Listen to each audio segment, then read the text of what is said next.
Welcome back, everyone, to another episode of Creating Madness Live. I'm your host, Ethan Carboni, as well as my co-host, Philip Wall. Phil, how are you doing on this beautiful Sunday night? I'm doing very well. I am missing football on this Sunday night, but that's all right because we have some great college basketball coming up. Indeed, we do. And with it being February 27th, tomorrow is the first day of a college basketball conference tournament, meaning that March Madness is just that much closer to us. And, well, I'm not sure the exact number, but we have a lot of tournaments that have come out already. We're going to be doing a stream for every single time one comes out, so we're probably going to be doing a lot of 3 to 5 minute streams in the coming couple weeks. But for now, tonight should be a longer one, as we will start off with the Summit League. You have a really normal tournament layout here, with South Dakota State playing Omaha, Kansas City playing South Dakota, North Dakota State playing Denver, and Oral Roberts playing Western Illinois. And those were the 1-8, 4-5, 2-7, and 3-6 matchups. Phil, what are you seeing here? I'll let you give your analysis first for the Summit League. What you thinking? I mean, I think in the future we're gonna look over some tournaments that have some pretty close games within them, but I think this conference belongs to South Dakota State. If you look at points per game, they are the number 2 scoring offense in the country. I think they're just on another level above all the other teams. As a team, they shoot over 52%, 45% from three. I think shooting the three ball comes really important in conference tournaments and also in March Madness. And they can make their free throws, and we all know free throws are a huge part of the game. For sure. And I think that looking at the Summit League, there are obviously the top 3 seeds stand out to me, but really, I think everyone remembers Oral Roberts from last year with Max Asmus. Max Asmus can do it all on the offensive perspective. However, no team was able to take down South Dakota State this year. And a huge part of that is going to be the duo of Baylor Shireman and Douglas Wilson. Both of these players average 16 points a game. And then you add in Noah Friedel, averaging 15. Even scoring between these three, and I think it would be too hard for Oral Roberts to stop. They lost just the past week in overtime to the Jackrabbits. I think this should be an easy runaway for the Jackrabbits. What are you thinking? Yeah, I think so too. The Jackrabbits, looking besides offense and defense, they also don't turn the ball over that much. That's really important. That means no wasted possessions for them. Actually, extra possessions if they can force steals off the other team. But I have a question for you. How much would your confidence raise in Oral Roberts if Kevin O'Banner was still on the team? Oh, light years. I think they're easily the number 1 seed in this conference at that point. Because you have a bang in the post, and you have a guy who can knock down any shot on the court that's not a full court shot. Would you trust South Dakota State to take them down, though? No, I don't think I would. I think we would be flipping it, and we would be seeing an Oral Roberts undefeated if you had Kevin O'Banner to this team. But he's doing great things at Texas Tech. And if you're ready, I want to move into the Fun Belt, or the Sun Belt, whatever you want to call it. Yeah, let's go ahead. Well, for the Sun Belt, the top 4 seeds are Texas State, Appalachian State, Georgia State, and Troy. All these 4 teams get a bye. In the first round, you have Louisiana Lafayette, Texas Arlington, South Alabama, Little Rock, Coastal Carolina, Georgia Southern, Arkansas State, and Louisiana Monroe. Georgia State's been very hot as of late. Texas State has been the best team, 12-3 in conference, 21-6 overall. And a huge part of the Bobcats' success is going to be their defense. They have been averaging 6.5 steals, 3.6 blocks, and they just lock down the perimeter. They are able to lock down the paint, and they play incredible basketball. So who's your pick for this tournament? I feel like I'm going to probably say Texas State. They are the number 1 seed. Georgia State's been hot as of late. Georgia State's just gone nuts. They have guys like Corey Allen, guys like Justin Roberts. They're incredible. And then you also have, I'll probably go Georgia State to win it, but Norchad Omier and Arkansas State would be just incredible story to watch if they would manage to win it. Yeah, I like the pick of Texas State. I think you could also give a shout to Appalachian State, second in the Sun Belt. They have 3 guys that average over 10 points per game, and you have one close by, and Justin Forrest, who was 9.1. Impressive, only 9.9 turnovers per game as a team. Yeah, I think they deserve a shout too, but I think Texas State is the clear favorite here. Yeah. All right. Moving into the SoCon. Yeah, Chattanooga, Furman, Samford, Wofford, UNGC, VMI, Mercer, ETSU, CIT, and Western Carolina. ETSU and the Citadel have to play in the first round. Then you also have Mercer and Western Carolina. Chattanooga, Furman get byes in that, as well as Wofford, VMI, Samford, UNGC. Should be a lot of fun for those teams. I think that there's 2 obvious picks here, but in reality, any one of Chattanooga, Wofford, Furman, or Samford could win, in my opinion, or VMI. Mm-hmm. I think the top 5 teams in this conference can win, but I'm going to have to go with my mocks. I've been a huge believer in Chattanooga this entire year. Malachi Smith, David Jean-Baptiste, Silvio D'Souza have been lights out this year. I love the mocks. Although I will say, Wofford has been hitting the 3 ball a lot like they usually do. And I just think having BJ Mack there, as well as Max Klesmet, I think that we really could be seeing anything happen in the SoCon.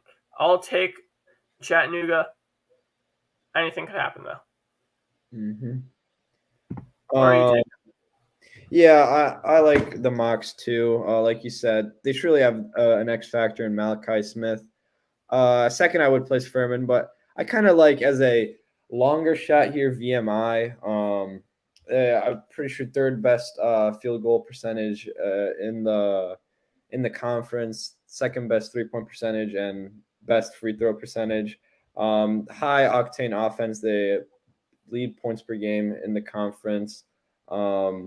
Yeah, if they could get it going with Jake Stevens and Camden Kerfman, their top 2 scorers, maybe they could win the conference. Yeah, I agree. Who do you think's the biggest long shot that actually has the possibility from this conference? Yeah.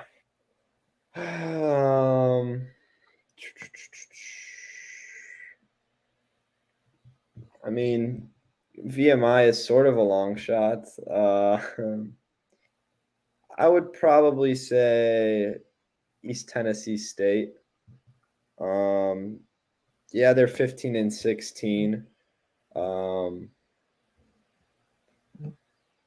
But they're pretty solid shooting wise. If they could light it up on fire, they could, get going. They actually have 4 guys that score over 10 points per game. So it's really all about offense for them. They're not going to win it defensive wise, but I think if they can get into a scoring battle, then yeah, they can get it done. For sure. Then moving in to the West Coast Conference. This will be interesting. And a huge reason for that is going to be the West Coast Conference is a conference along with another one that's just barely slipping past my mind right now. The West Coast Conference rewards their top teams, whereas they make their bottom feeders play back to back to back to back games, assuming, of course, they win all of them. Mm-hmm. You have Loyola Marymount playing to play BYU, and you have San Diego and Pepperdine playing to play Portland. The winners of those games, realistically, we know none of those four teams are making it far. BYU should win it. BYU versus San Francisco, and then you should have Portland versus Santa Clara. So I'm thinking Santa Clara should win that, but we might see a Portland upset. I think BYU gets past San Francisco if Alex Barcello actually manages to shoot the ball at an efficient rate. Mm-hmm. What are your thoughts? Would San Francisco be able to knock down BYU? Yes, but if Alex Barcelo, like you said, can hit his shot, then I don't know if they truly stand a chance. He's one of the best. Consistency is a huge part with him. If he's consistent, if he's on it, he could be one of the best players in the country. And by BYU is a pretty efficient shooting team. I don't necessarily think they could get past them quite easily. But we're talking all about this, but in the end, does it really matter? I think Gonzaga is going to win it. We just saw St. Mary's beat them. Here's the thing: it's kind of hard to beat a team twice in the same season. So I think that turns out to be unfortunate for St. Mary's, and Gonzaga clears it up. And I think they'll have a lot of anger in them with how that last game turned out. For sure. I mean, if you're Gonzaga and you're dropping a game to St. Mary's, you never want to drop a game as the number one seed, number one ranked team in the country, and then you're dropping it to a team in conference in one of your final games in the regular season. Not good. Mm-hmm. I think we know for sure Gonzaga should win this conference tournament.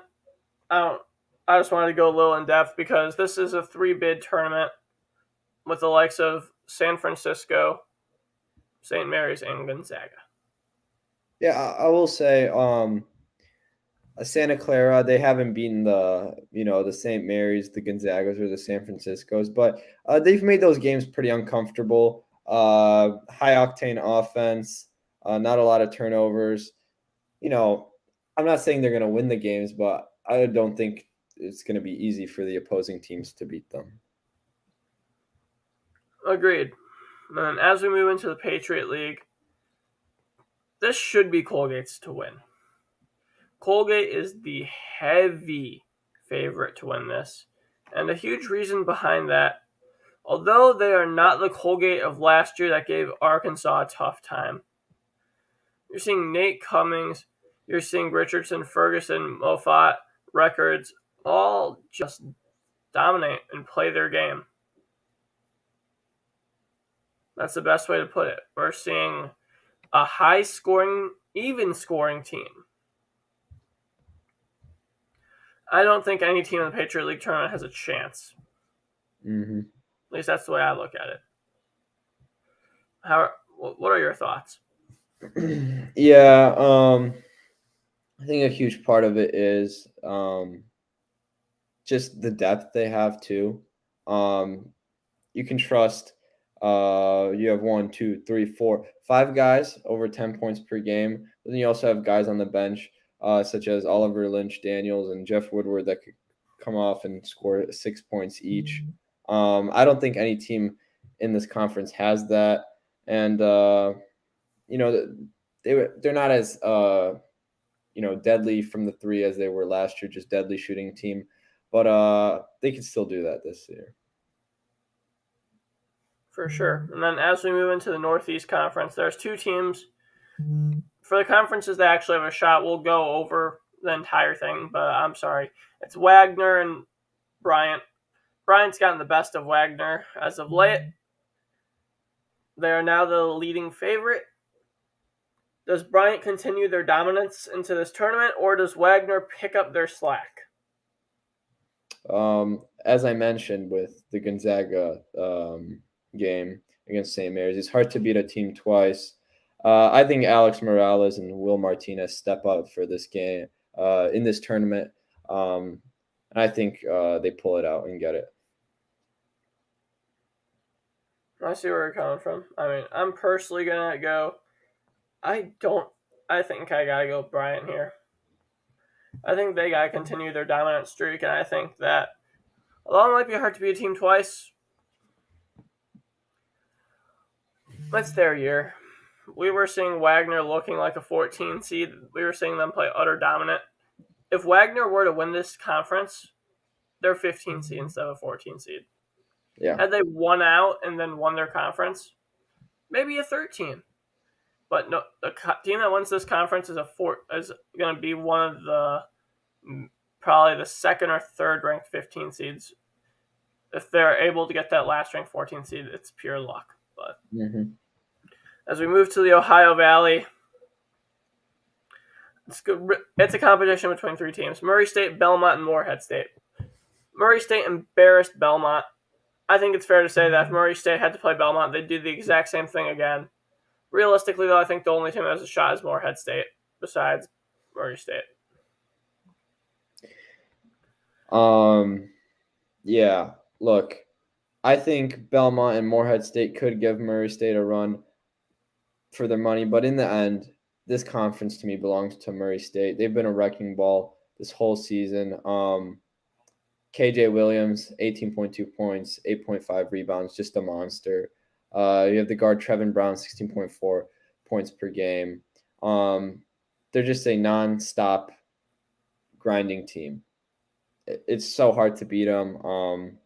They're athletic. I don't think talent-wise there's another team that can truly compete with them. You see, I think Skylar Potter and Joni Broom could very well compete. It's just a matter of if Murray State gets hot, they're getting hot, and they're not stopping. I don't think Murray State's going to take their foot off the gas for a single second. This is Murray State's ball game. As we move into a conference that before the season, me and John had projected as a top mid-major, we have seen that not be true with the Missouri Valley Conference. And there's 5 teams, maybe I'm being a bit biased, but I think there's 5 teams that could win this conference. Bradley, Loyola, Drake, Missouri State, and Northern Iowa. We've seen Loyola keep it close and win a lot of these games, though they've dropped some games they definitely shouldn't have. They are on the bubble because of their name. But we'll see what happens. Bradley kept it close and even won a game, I believe, against the top 4 seeds. Missouri State, we had them as not necessarily a sleeper, but that we had them as that 4th team. Drake has been doing incredible as per usual. And Northern Iowa, led by A.J. Green, has been dominant. Who are you going, Phil? Who takes the Missouri Valley? Does Loyola Chicago get it one last year before they go to the A10? Or does A.J. Green take Northern Iowa? Or are we going with Tucker DeVries and Drake? What's your pick?